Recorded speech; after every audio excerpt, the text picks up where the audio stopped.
Amém. Vamos lá. Então abram suas Bíblias novamente em João, no capítulo 3. Deixem abertas as suas Bíblias a partir do versículo 10. Nós vamos dar continuidade. Apenas para a gente rever o que foi falado domingo passado, o título do que nós estamos falando, o assunto do qual nós estamos falando, tratando, é o novo nascimento. E estamos tratando em cima do texto, que é o texto que tem um versículo que é o coração da Bíblia Sagrada, que é João 3,16, o qual a gente não chegou ainda, mas chegaremos mais para frente.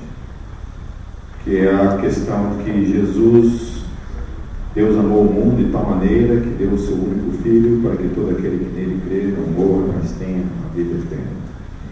E o contexto desse texto, então, ele traz algumas coisas ligadas a isso, que a providência de Deus, quando se trata de enviar Jesus, essa providência tem uma razão, e esse contexto anterior, então, está tratando acerca do novo nascimento.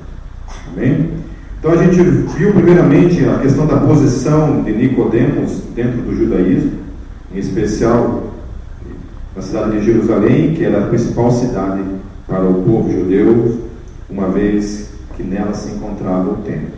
Então, Jerusalém era o centro, o coração de Israel, em especial porque lá tinha o templo, então era o coração do judaísmo. Nas outras cidades judaicas haviam aquilo que a gente chama de sinagogas. Sinagogas eram umas espécies de congregações, igrejinhas pequenas, se a gente assim pode chamar. Mas o templo mesmo, onde era oferecido o sacrifício, onde os sacerdotes viviam em tempo integral, era em Jerusalém. Ok? Então, nas sinagogas não havia os sacrifícios. O povo tinha que ir uma vez por ano a Jerusalém, para lá em Jerusalém oferecerem os sacrifícios. Lá também, que era levado os dízimos, todos os anos, era feita a colheita, 10% da colheita era levada para o sustento dos sacerdotes, lá no templo. Então, Nicodemos, ele fazia parte disso, e a Bíblia fala, então, que ele era um dos principais dos fariseus. Ele não era somente um fariseu, não somente morava em Jerusalém, não somente servia no templo, mas ele era um dos principais. A outra coisa que a gente falou é que Nicodemos reconhecia que Jesus vinha da parte de Deus por causa dos milagres. Então os milagres, eles evidenciam de alguma forma o reino de Deus nesse mundo. Eles não são a coluna da fé, mas eles ajudam a evidenciar que o reino de Deus está aí. E que aquilo que a gente apresenta é, de fato, uma verdade. Eles ajudam. Tem gente que vê milagre e nem por isso se mantém crendo. Tem gente que nunca vê milagre e se mantém crendo. Então, o milagre, necessariamente, ele não mantém fé. Ele ajuda apenas a evidenciar. Amém? O milagre evidencia o reino de Deus, mas não necessariamente te faz crer. Sempre, de alguma forma, as pessoas tropeçam em alguma coisa na vida. Eu tive um amigo que uma vez estava morrendo, literalmente, atacou o rim dele, estava tendo um ataque, e ele fez uma oração instantânea, pedindo a Deus que o livrasse daquilo. E Deus o livrou mesmo. Na hora de imediata, a dor dele sumiu, e hoje ele é ateu, apostatou na fé. Não é para rir mesmo, né? Tem gente que clama todo dia, Deus, faz um milagre na minha vida, não acontece nada, e continua crendo. Esse é o grande milagre da fé. É as pessoas que não veem nada, não veem milagre nenhum, estão debaixo de um sofrimento pesado, às vezes, incessante. Às vezes não é somente um sofrimento na alma, mas um sofrimento físico, literalmente, e ainda assim se mantém crendo. Esse é o grande desafio da fé, né? É o grande mistério da fé. Como isso é possível? Não sei. Tem gente que apostata da fé por coisas pequenas, e tem gente que se mantém crendo, mesmo diante de grandes coisas contrárias a ela. A outra coisa que, dentro disso, Jesus ele informa Nicodemos que crer nele vem da parte de Deus. Falando errado. Jesus informa Nicodemos que crer que Jesus vem da parte de Deus e opera milagres não é suficiente. Okay? Ele informa aquele que não nascer de novo não pode ver o reino de Deus. Então, Jesus começa a apontar para Nicodemos que esse negócio de crer apenas por causa do milagre não é suficiente. Precisa haver uma experiência maior do que somente isso. Eu não creio em Jesus apenas porque ele opera milagres. Eu preciso crer em Jesus porque há algo mais aí, que Jesus traz então para Nicodemos. Ele informa que quem não nascer de novo não pode ver o reino de Deus. Essa informação então era um pouco confusa na mente de Nicodemos. Por que é confusa para Nicodemos essa informação?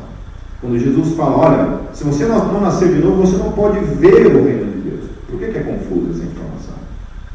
O que Nicodemos esperava? Quando se trata dessa palavra, reino de Deus, essa conjunção, o que ela se trata para ele, naquele contexto? Se tratava literalmente de um reino físico, material, de um reino onde teria um trono, onde o Messias viria, se assentaria nesse trono e reinaria sobre Israel. E o conceito judaico era que todas as nações então viriam até Israel para adorar esse Messias, que era, no caso, a pessoa de Jesus. Então, quando Jesus começa a se apresentar como Messias, essa expectativa começa a ser gerada em Israel. A expectativa de que finalmente o reino de Israel seria restaurado. Que o Messias reinaria como rei, literalmente como rei, assentado num trono lá em Jerusalém. Esse era o conceito que eles esperavam. Aí quando Jesus fala de ver esse reino de Deus, você precisa nascer de novo, ficou meio confuso na mente deles. Mas como assim? Nascer de novo? Como assim? O reino de Deus é físico, é palpável, eu posso vê-lo, terei que vê-lo pelo menos. Como é que esse negócio, para eu ver o Messias assentado num trono, eu preciso nascer de novo? Daí começa a entrar em parafuso na mente dele, ao ponto dele dizer, então, preciso voltar para o ventre da minha mãe?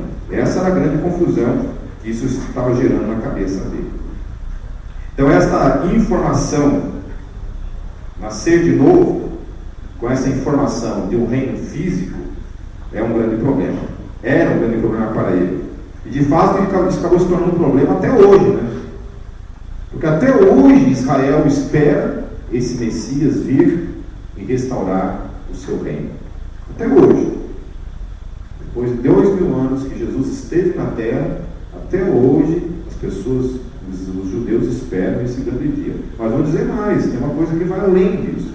Além dos judeus aguardarem esse Messias que vem, muita gente da igreja, eu acho que eu diria que grande parte da igreja, talvez 80% da igreja, no mundo todo, aguarda isso também. Não ligado a mim e a você, mas que de alguma forma Jesus, quando voltar, virá e instalará um reino de 1000 anos sobre a face da terra, lá em Jerusalém, uma cidade, com muros, e somente os santos então viverão durante esses 1000 anos. Essa é uma expectativa de 80% da igreja, que eu já falei que não concordo. Estou longe de crer nisso, e depois quem quiser saber o que eu penso está lá na série de escatologia lá no Metalcast, ok? Estou longe de crer nisso. Então eu não espero jamais que Jesus vai voltar a esse mundo, não tenho base bíblica para se afirmar esse tipo de coisa. Isso daí é uma coisa que se foi criada dentro da igreja, um estudo forjado dentro da igreja e que não é verdadeiro, não tem fundamentação bíblica. Você pode estar aqui pela primeira vez dizendo assim, está por fora. O que todo mundo disse quando eu comecei a falar essa série de pregações, eu pedi para todo mundo erguer. Quem crê nisso? 100% ergueu a mão. Né? Depois que a gente terminou a série, quem acredita nisso? Ninguém mais levantou a mão. Então, está desafiado a ir lá e ouvir essa série em nome de Jesus. Então, isso de alguma forma, até hoje, é vigente. Em grande parte. 100% do judaísmo e em grande parte da igreja que aguarda essa restauração física, literal de Israel. Ok? Agora, do contrário a toda essa expectativa que Israel tinha, e do contrário a toda essa expectativa física que 80% da igreja ou mais dela ainda tem, o reino está aí. Jesus já veio, já implantou o reino dele está aí, ou não está? Ou virá ainda? A Bíblia diz que veio, e já foi inaugurado esse reino. O reino de Deus está sobre a face da terra, Na minha vida e na tua vida, nós somos inseridos, porque olha o que Jesus está dizendo. Se você não nascer de novo, você não pode ver o reino de Deus. Você não pode ver o reino de Deus. Você não pode perceber o reino de Deus. Quando você está em Cristo, você começa a perceber, então, o reino de Deus sobre a face da terra. Agora, um pouquinho mais adiante, lá no versículo 5, ele fala que então não somente aquele que não nasceu de novo não pode ver o reino de Deus, mas ele também não pode nem entrar no reino de Deus. Lá no versículo 5 ele fala isso. Não pode nem ver o reino de Deus e não pode entrar no reino de Deus. Então é impossível que aquele que não é nascido de novo consiga perceber as coisas do reino. E não pode nem fazer parte desse reino. Ok? Então, como que se dá essa entrada no reino de Deus? A gente esteve falando por meio dos dois batismos, que é o batismo nas águas, você ser batizado, você obedecer o rito do batismo, e o outro aspecto, o outro batismo, que é o batismo do Espírito, o batismo do Espírito Santo, e que eu não falei, e que eu falei também no domingo passado, que eu não creio no batismo do Espírito Santo como uma segunda experiência fora a regeneração. Ou seja, a partir do momento que você nasce de novo, você é batizado no Espírito Santo, você recebe o Espírito Santo na tua vida. E as pessoas confundem isso com falar em línguas, que é uma outra coisa. Falar em línguas é um dom que eu creio, que faz parte da igreja, que você deve buscar na tua vida. Eu sei que tem gente aqui que fala, eu não falo, mas sei que tem gente aqui que fala, e amém por isso, e fale e use-o para a glória de Deus, amém. Mas não creio que o falar em línguas é batismo no Espírito Santo, porque senão eu teria que crer que eu não tenho batismo no Espírito Santo, pelo fato de eu não falar em línguas. Então eu tenho todos os outros dons na minha vida. Uma grande parte deles eu tenho na minha vida. Evangelista, mestre, pastor, profeta.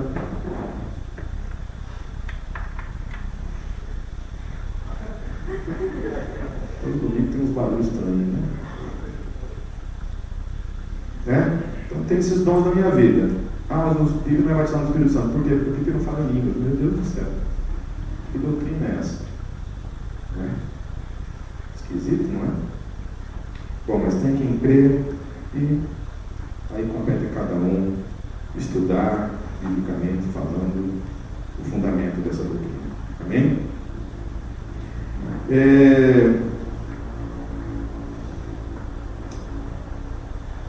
Aqueles que estão inseridos apenas na esfera deste mundo, porque foram gerados neste mundo, pertencem a este mundo, mas não ao reino de Deus. Então você não pertencia ao reino de Deus. Só passou a pertencer ao reino de Deus, se tornou um cidadão do reino, se tornou um filho de Deus, a partir do momento em que você foi regenerado, a partir do momento em que você passa pela segunda experiência. E aí tem os outros textos lá falando, que eu citei na semana passada, a respeito de você se tornar uma nova criatura, o fato de que Jesus vive em nós, aquilo que Pedro principalmente ele fala, né?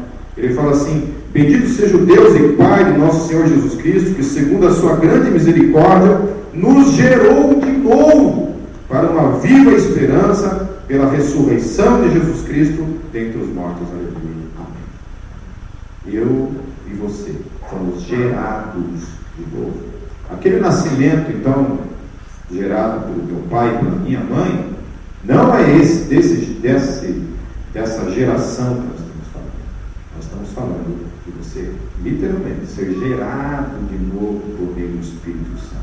A partir do momento, então, que você recebe essa nova identidade, filho de Deus, gerado pelo Espírito Santo de Deus, aí, a partir desse instante, eu e você nos tornamos divinos, filhos de Deus. Amém? Amém? Quem que pode dar a eternidade? Somente aquele que é eterno. Eu e você não possuímos eternidade fora daquele que é eterno. Quando eu e você recebemos a eternidade dentro de nós, que vem por meio do Espírito Santo de Deus, porque Ele é Deus, e Ele então gera em nós essa vida divina que vem da parte de Deus, a partir desse momento, então, eu e você nos tornamos eternos em Cristo Jesus. Por isso que Jesus pode chegar para mim e dizer assim: meu querido, o teu espírito está pronto. Bom, o teu espírito está pronto, porque você foi regenerado. A essência de quem você é agora está pronta, que é o teu espírito. Estava morto e foi ressurreto em Cristo Jesus. E agora você está vivo com Deus. Antes nós estávamos mortos por causa dos nossos pecados, dos nossos delitos, Paulo fala em Romanos. Aí a partir de Cristo, eu recebo então essa nova vida, essa nova filiação. O Espírito Santo agora vive. E agora eu pertenço a Ele. Amém? E agora eu ando nas ruas como esse cidadão do reino de Deus. Caminhando nesse mundo, mas não mais sendo parte desse mundo. Sendo apenas um peregrino andando nesse mundo. E agora então, finalmente, os cidadãos desse reino, assim como o vento, têm suas vidas conduzidas pelo Espírito de Deus. Aleluia.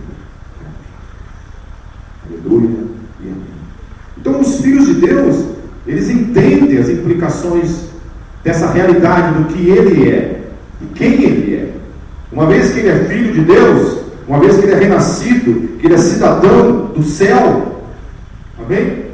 Um dia a gente vai voltar para casa, do nosso lar. Jesus falou isso.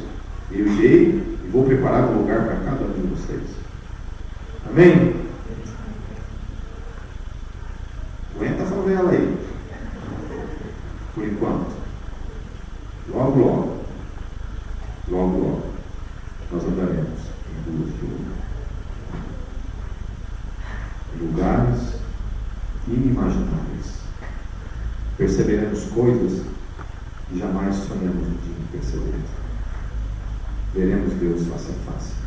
Viveremos realidades que nós nunca sonhamos e nem imaginamos. E nunca ouvimos falar.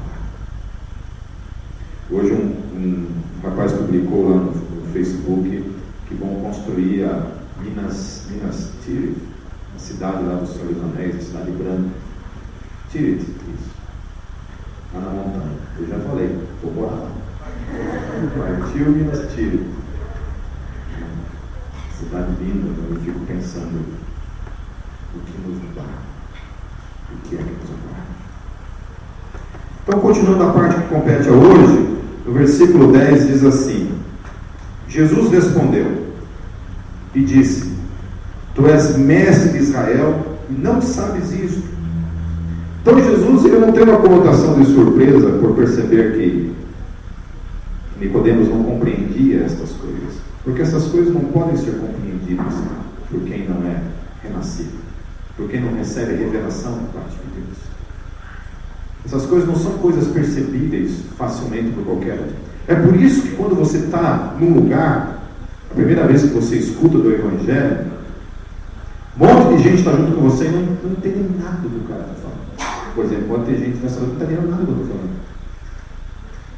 Esse cara está falando grego. E alguns de vocês estão percebendo o que eu estou falando, estão entendendo o que eu estou falando, e estão compreendendo o que eu estou falando. Um dia eu estava num lugar cheio de gente também assim, não é aqui. O pastor fez um apelo, eu estava lá na frente, ele fez aquele apelo, entregando minha vida para Cristo. Muita gente que estava aí naquele lugar não entendeu nada. 4 dias naquele lugar não entendeu bolufas do que foi falado. No último dia, eu recebi a graça e a luz de compreender. E eu sou grato a Deus, porque eu pude compreender a revelação do Evangelho, iluminada no meu espírito, e a partir de então, começar a compreender as coisas do Espírito, as coisas do reino. Versículo 11: na verdade te digo que nós dizemos o que sabemos e testificamos o que vimos, e não aceitais o nosso testemunho. As pessoas não aceitarão o Evangelho.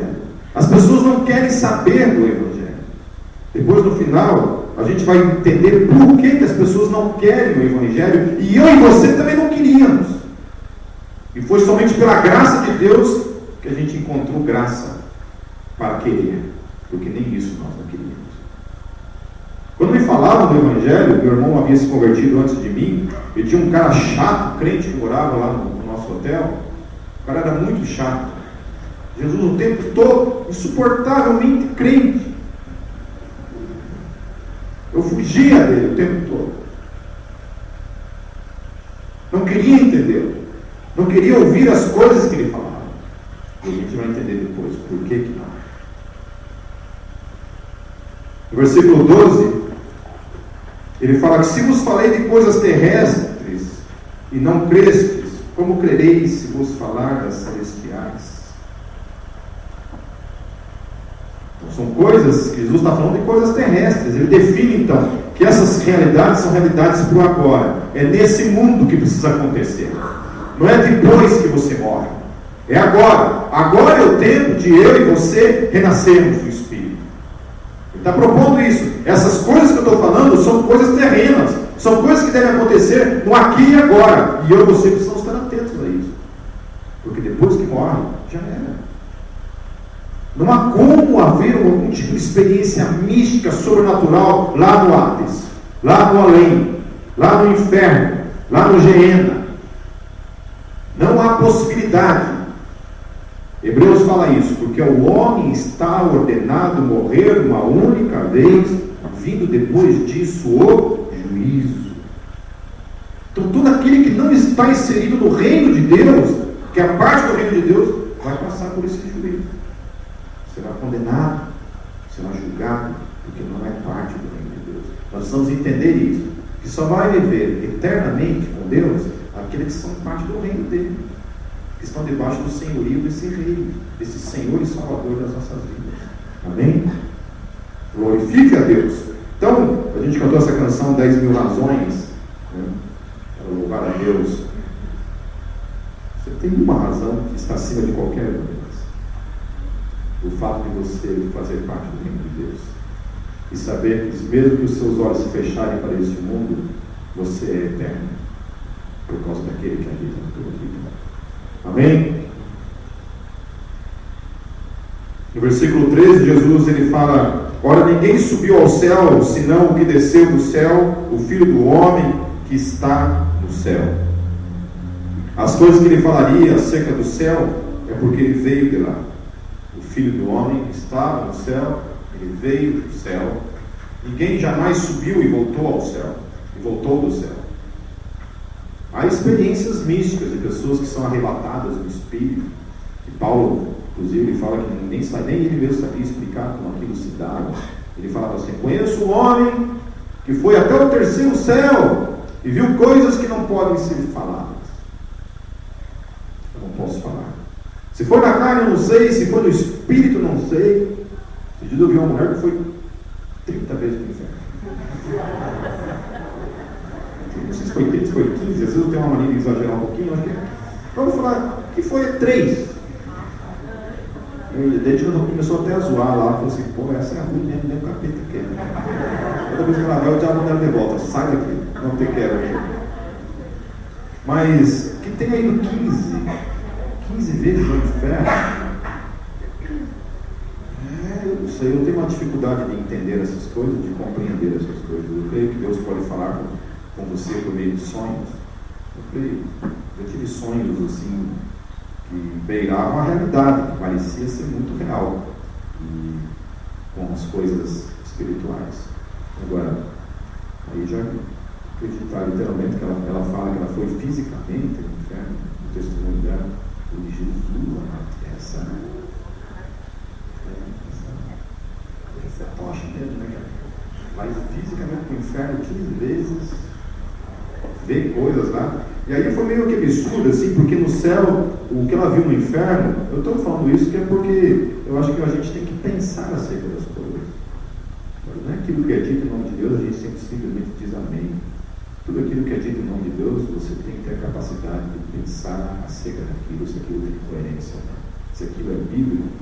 Se aquilo muitas vezes, além de não ser bíblico, tem que ver se aquilo tem coerência com a realidade.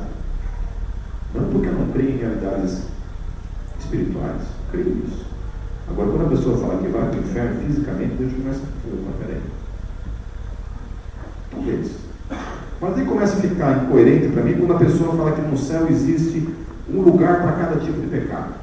Então eu estava lascado, porque eu tinha que enraixar eu de 40 para uma parte de mim morar em cada lugarzinho. Tinha lá a ala dos adúlteros, por exemplo. Tinha mais gente nessa do que nas outras, mas estava lá. Porque a Bíblia fala que se você pensar, você já adulterou, então está todo mundo lascado, né? Os outros estavam tudo vazio, mas esse lugar estava cheio de gente lá.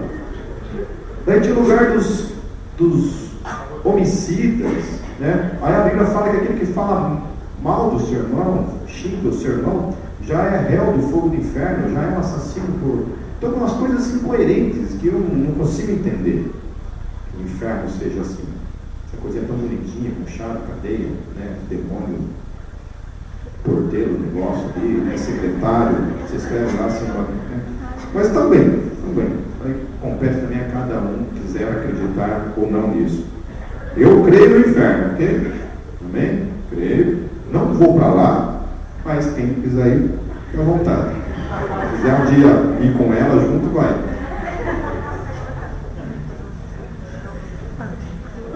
Do versículo 14 em diante, Jesus ele começa então a tratar a questão central desse texto, que é o que possibilita esse novo nascimento, então, para mim e para você.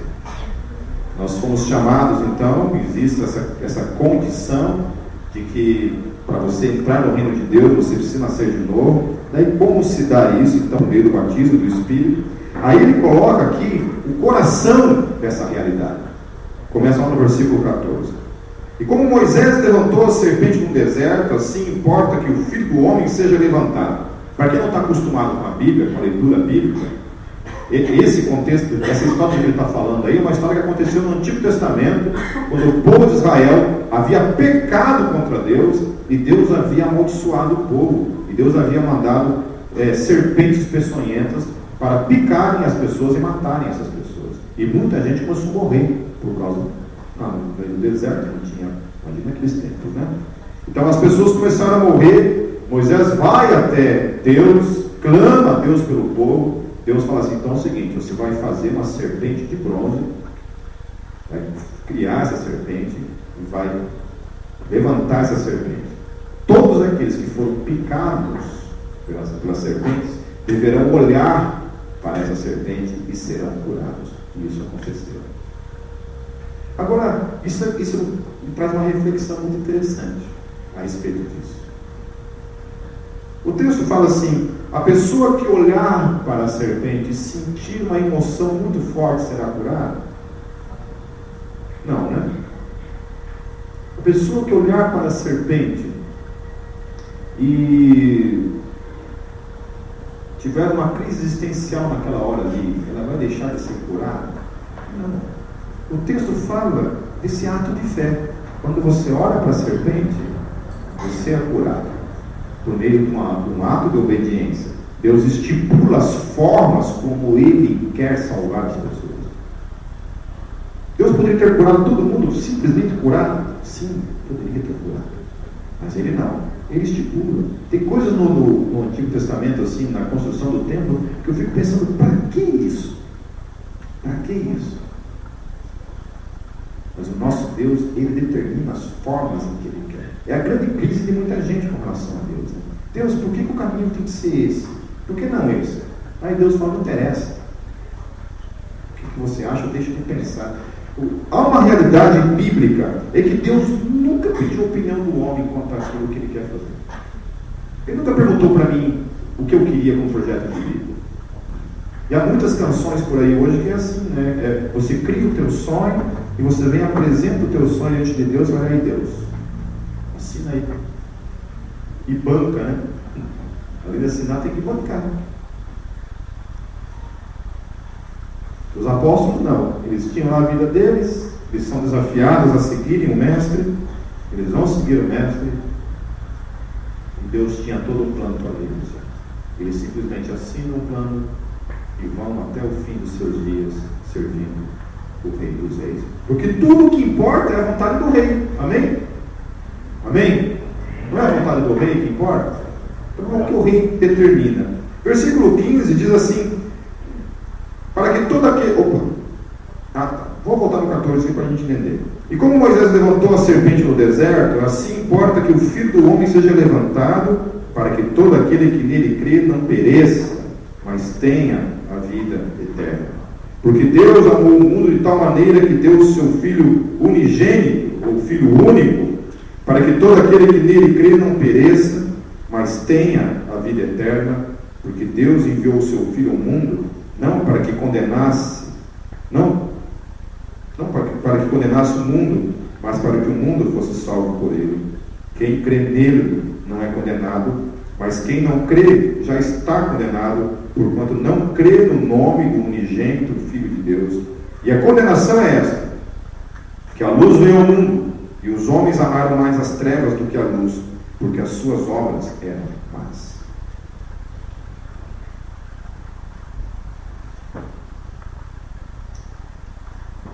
Isso é muito sério, né? É muito sério porque a forma como Deus coloca a humanidade numa condição aqui, é uma coisa de certa forma revoltante para muita gente. Porque a forma soberana como Deus determina as coisas, Deus não negocia, que o único caminho é Jesus Cristo de Nazaré.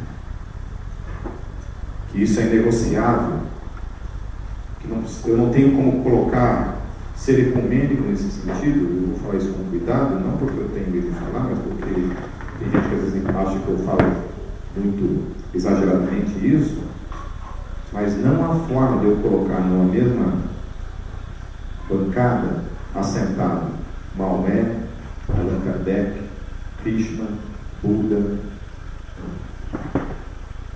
Ozzy e outras coisas mais. Não tem como. Porque todos esses seres, essas pessoas a qual eu citei o nome, sobre nenhuma delas está determinada a verdade absoluta de crer para ser salvo. Maomé nunca disse: se você crer em mim, você será salvo. Krishna também não disse isso. No hinduísmo, há coisas que você faz na sua vida, renunciando a algumas coisas, que você vai evoluindo até alcançar o nirvana. Mas não há uma crença específica numa pessoa para que por meio dela você seja salvo. Nenhum Deus do hinduísmo salva alguém. Você salva por si mesmo. É todo um esforço humano necessário para que essa pessoa, por meio desse esforço humano, ele alcance a salvação. Nenhum desses outros profetas da humanidade traz sobre ele mesmo essa conclusão absoluta: se você crer em mim, você será salvo. No máximo faça o que eu faço, faça o que eu digo, quem sabe assim você será salvo. Para vocês terem uma ideia, no islamismo, a salvação da mulher nem é garantida, porque a mulher não é listada como merecedora da salvação.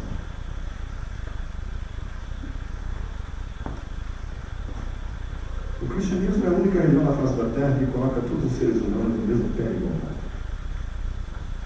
Em Cristo Jesus, não há homem e não há mulher. Todos nós somos assexuados diante de Deus. Não há homem e não há mulher. Ninguém é melhor do que ninguém diante dele. Não há judeu, não há grego, não há romano, não há brasileiro. Todos nós somos um em Cristo Jesus. Filhos autênticos.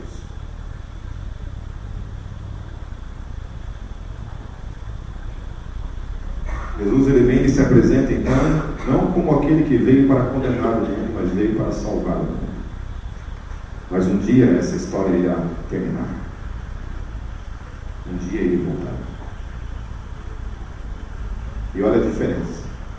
Jesus está ali se apresentando como aquele que é a alternativa de salvação. Alternativa não, a única alternativa de salvação para mim, para você. E ele em seguida propõe então: se você não nascer de novo, você não pode ver o reino de Deus. Mas há uma outra realidade ligada a isso tudo: é que um dia esses céus se abrirão. Amém? E Jesus voltará. Amém? E olha o que diz lá em Mateus 25, 31 a 46. Estou quase terminando.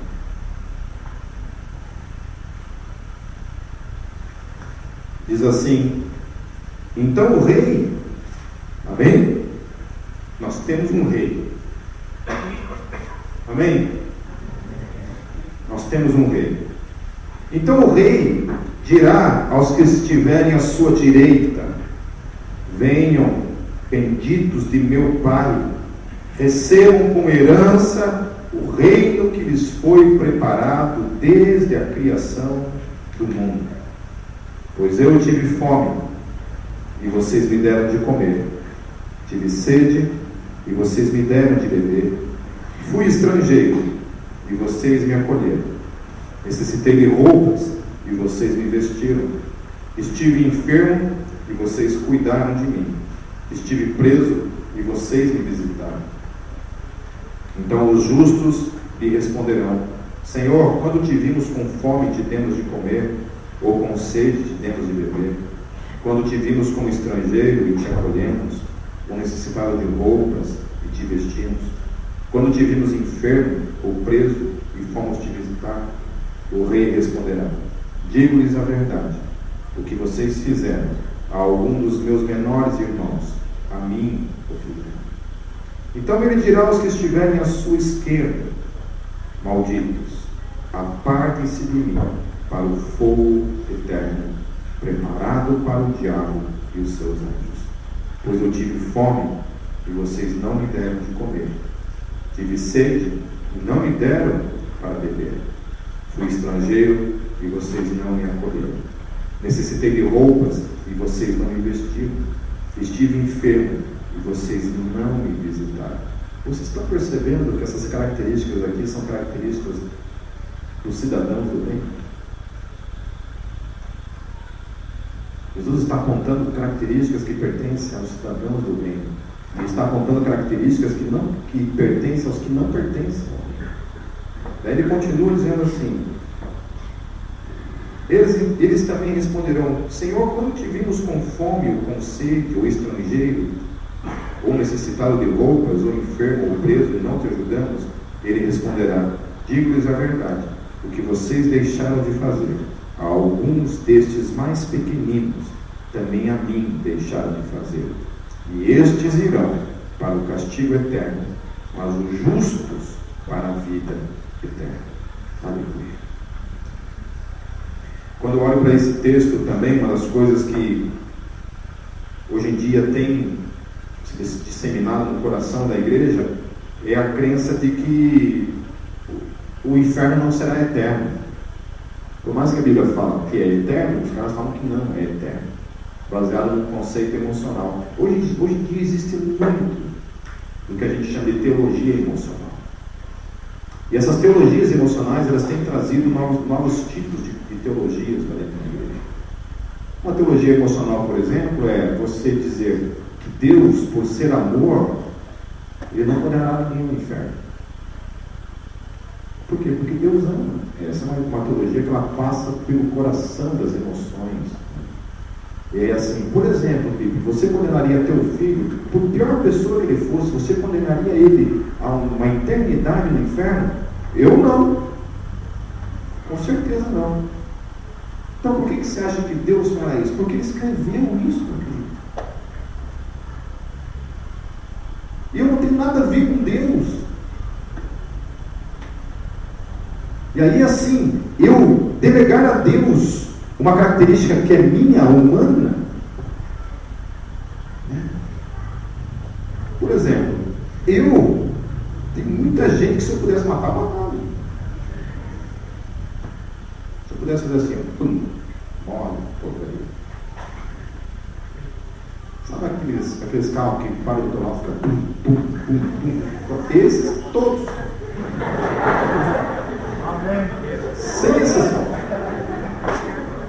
Se existisse um mecanismo assim, um botãozinho tipo 007, assim, que você aponta, sai um míssil, explode, eu teria no meu carro, se eu não fosse crente. Se eu sou crente, eu não posso. E Deus não mata os caras. Eu discordo dele. Eu acho Deus. Tem muita gente nesse mundo, leva alguns, mas não. Então, as minhas emoções não determinam quem Deus é. O que eu acho, eu deixo de achar acerca de Deus, não determina quem Deus é. Deus é e ponto final. E aquilo que Ele escreve acerca das coisas, eu tomo isso por literal na minha vida. É a minha.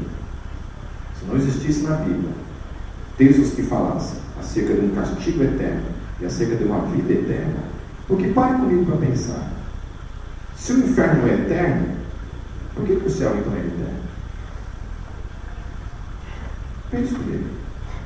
Se essa doutrina que defende que o inferno não é eterno, é passageiro, é só um tipo de purgatório, a pessoa fica um tempo lá e depois vai para o céu, por que o céu então é eterno? Então o céu também não tem fim, então só para. E dizem, enganei vocês, manda todo mundo pro réu de novo. Pinks, né? Pegadinha do malandro. Para encerrar, versículos 20 e 21 vão dizer por que muita gente não crê e que eu e você estamos inseridos nessa mesma realidade. E só não estamos hoje nessa realidade porque você e eu encontramos a graça de crer. Diz assim o versículo 20: porque todo aquele que faz o mal odeia a luz e não vem para a luz, para que as suas obras não sejam reprovadas. No 21 diz: mas quem pratica a verdade vem para a luz, a fim de que as suas obras sejam manifestas, porque são feitas em Deus. Amém. Então as pessoas que rejeitam o Evangelho por causa das suas obras. E aqueles que vêm para o Evangelho, vêm porque justamente querem ver suas obras sendo liberadas. E aí é muito gostoso quando você está em Cristo, né? Porque aí a luz vem e ela aponta todos os podres da minha e da tua vida. O Espírito Santo inquieta. Todas as vezes que eu cometo erros, peco, nenhuma única vez o Espírito Santo não me aponta de imediato aquilo. Você está fazendo uma coisa errada. Ponto. Você está fazendo uma coisa errada na hora. Às vezes você não pede perdão naquela hora, porque você já está fazendo a caca ali, né? Você já está naquele momento de burrice, por exemplo, brigar no trânsito, uma coisa parecida, né? Você viu, você fala, Deus te abençoe pro cara, né? Mas aí não foi. Né? Desejar, por exemplo, que o carro exploda. A Bíblia fala, irai-vos, mas não pequeis, né? Mas a parte do irar eu aproveito muito. Eu pego bastante nessa parte. Assim, fulminando. Você sabe por que Deus não respondeu aquela oração foi João, Tiago, acho que oraram, mas Senhor, até que faça descer fogo do céu para consumir esses caras. E Jesus fala, não vim aqui para condenar os homens. Né? Se Jesus tivesse respondido aquela oração, a igreja está até hoje reivindicando isso em nome de Jesus o tempo todo. Não é verdade? Eu seria o primeiro. O Senhor determina que desça fogo do céu agora sobre a esse cara. Doutrina bíblica. Isso. Mas não. A razão pela qual os homens não querem a luz, não querem que suas obras sejam reprovadas. Eu já li muitos, e já assisti muitos testemunhos de ateus que, depois que vieram para Cristo, diziam que uma das razões pelas quais eles negavam Deus, um deles é Lee Strobel, grande apologeta hoje. Lee Strobel escreveu vários livros de apologética, tem um canal de apologética. Lee Strobel me falou isso. Ele não queria que Deus existisse, porque ele não queria prestar conta da sua vida para Deus soberano. Essa era uma das razões pelas quais ele não queria que Deus cresça. Lee Strobel era ateu e a esposa dele se converte ao cristianismo e fica doido com isso. Conhece? Conhece histórias assim? Geralmente a mulher se converte, né? Impressionante. Dificilmente você vê casamentos onde o homem se converte primeiro. Geralmente é a esposa que se converte primeiro. Acho que as mulheres são mais agraciadas com as coisas espirituais do que os homens. As mulheres oram mais que os homens. Não sei que desgraça tem no DNA do homem, praga, e ou bichinho ruim do Satanás. As mulheres geralmente têm um coração mais quebrantado, conseguem perceber as coisas espirituais mais facilmente que os homens. Talvez tenha um sexto, sétimo sentido aí, sei lá. Minha esposa, ela percebe coisas que eu não percebo, e sempre ela está certa. Infelizmente. Para mim é vergonha. Ela fala, mas vai, eu falo,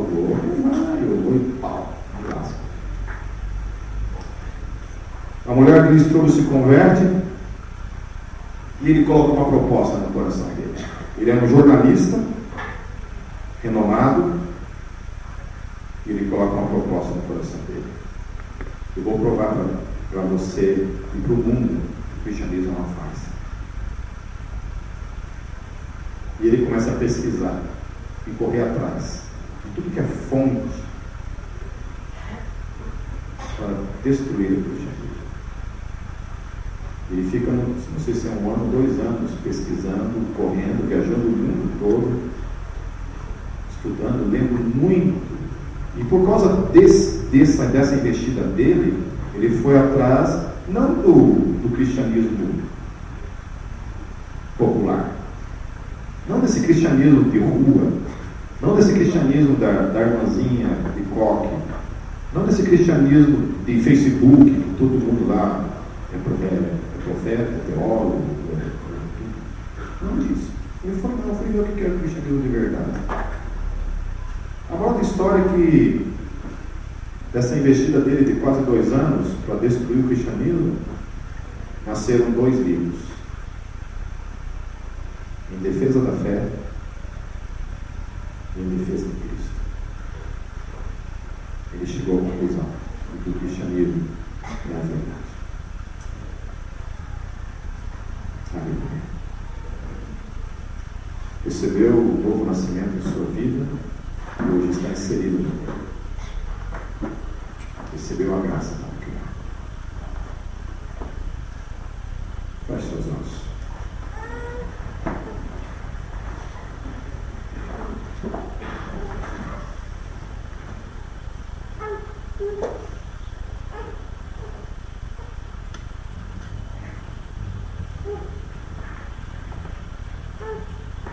Talvez você tenha entrado aqui nessa noite ainda sem experimentar isso na sua vida, sem ter essa convicção no espírito, na alma, na mente, no entendimento, de que de fato você é parte do reino de Deus. Você é parte dessa realidade no espírito, e que o Espírito Santo de Deus habita em você, de que você é cidadão do reino, de que o teu nome está escrito no livro da vida, de que se o céu se abrir hoje, a convicção plena de que você subirá para estar para sempre com Deus. Sabe, se isso ainda não é uma realidade na sua vida, eu quero te desafiar nessa noite. Assim como aquele povo que estava lá no deserto, morrendo por causa dos seus pecados. A alternativa dada para eles era olharem para aquela serpente e a partir de então terem seus pecados lavados e não correrem mais à morte por causa disso. Hoje Deus está apresentando não somente para nós aqui nesse lugar, mas Deus apresenta isso para o mundo todo, que é aquele que está morrendo nos seus pecados, caminhando em direção a uma destruição eterna.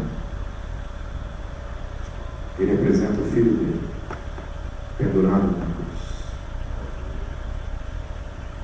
sangrando por causa de todos os nossos pecados, oferecendo o seu sacrifício, oferecendo-se a si mesmo por causa de mim, por causa de você.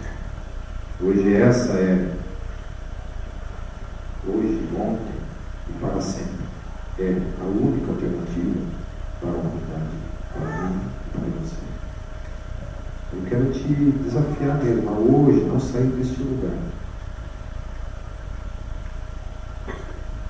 sem no teu espírito, na tua mente, no teu coração, você olhar para Cristo e dizer que você crê, que Ele morreu por você.